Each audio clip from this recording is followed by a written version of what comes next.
in the heart of a bustling African city, where the scent of roasted corn and the sound of 1,000 conversations filled the air, a young girl named Amara lived a life that was not her own. Her mornings began before the sun, in the quiet chill of Madame Kemi's sprawling compound. Her hands, though small, knew the rhythm of hard work, scrubbing floors until they gleamed, washing clothes until her knuckles were raw, and serving meals she could only dream of eating. Madame Kemi was a woman carved from granite. Her voice was sharp. Her eyes missed nothing. "Amara, is the stew ready? My guests will be here soon," she called out, her voice echoing through the grand living room. Amara would rush from the small, steamy kitchen, a bowl of fragrant soup in her hands, her head bowed.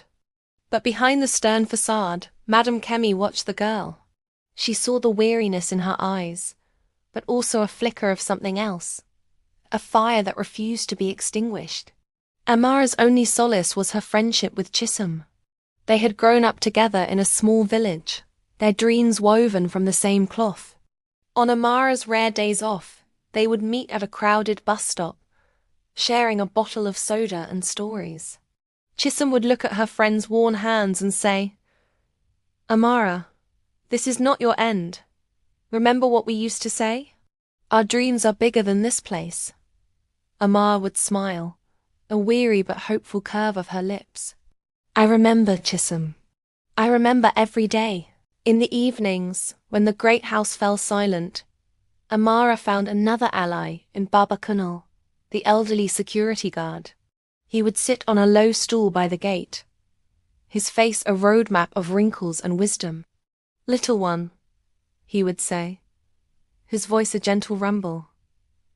"Why do you carry the weight of the world on your shoulders?"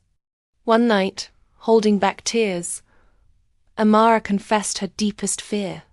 "I feel trapped, Baba. I have all these ideas in my head, but my hands are tied with chores." Baba Kunal pointed to a small, resilient flower growing through a crack in the concrete. "Look," he said, "life will always try to bury you. It is your job to find the cracks and reach for the sun. Your mind is your sun, Amara. Let no one dim its light." He handed her a worn-out book he'd been reading. "Feed your mind.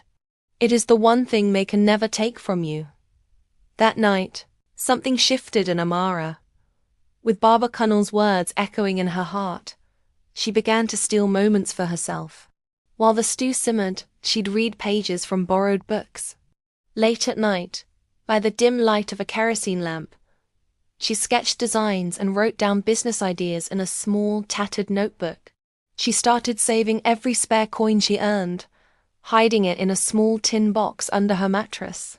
It wasn't much, but it was a start. It was hers. Her journey was not a straight line. There were days of crushing despair. Madame Kemi once found her notebook and scolded her for wasting time on foolish fantasies. Amara cried herself to sleep that night, the harsh words stinging more than any physical labor. But the next morning, she picked up her pencil again. The fire inside her had been tested, but it hadn't gone out. One afternoon, Madame Kemi hosted a charity event for local entrepreneurs. As Amara served drinks, she overheard a woman speaking with incredible passion. This was Mrs. Olan Raju, a respected mentor in the city's business community. Mustering every ounce of courage she had, Amara waited for a quiet moment and approached her. "Madam," she started, her voice trembling. I have an idea." Intrigued by the girl's earnestness, Mrs. Olan Raju listened. Amara, with shaking hands, pulled out her notebook and showed her the sketches. She spoke of her dream: to create beautiful, affordable fabrics using traditional dyeing techniques she learned from her grandmother, but with a modern twist. She wanted to empower other women in her village by providing them with work. Mrs. Olamrewaju saw past the simple maid's uniform. She saw the raw talent, the brilliant mind, and the passionate heart. "Young lady," she said, her voice warm with admiration, "this is more than an idea. This is a vision.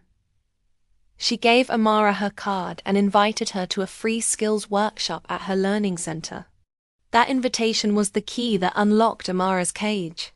She attended the workshop, absorbing everything like a sponge. She learned about business plans, marketing, and finance. She worked harder than ever, balancing her duties at Madame Kemi's house with her secret studies.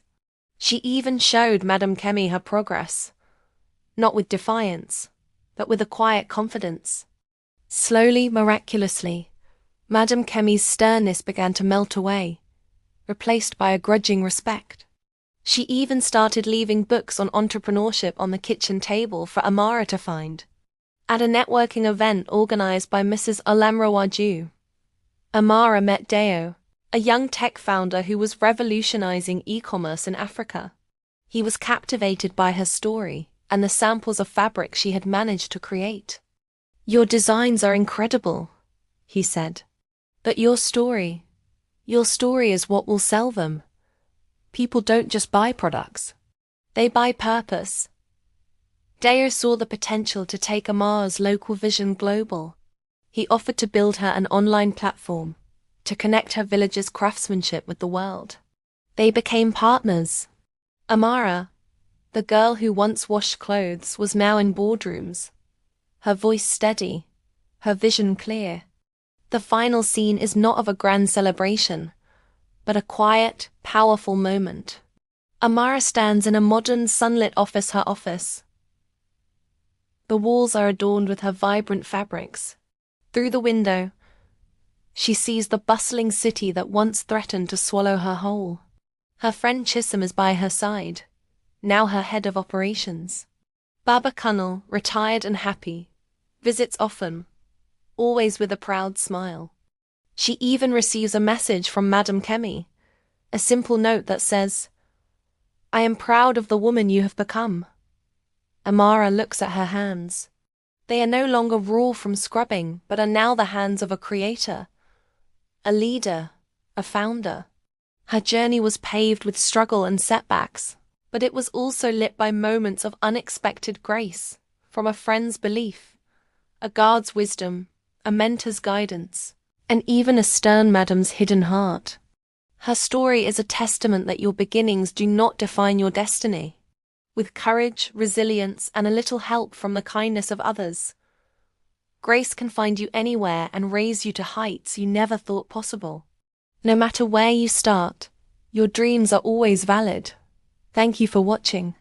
Like, comment and subscribe to my channel ParrishTribbe for more stories that inspire.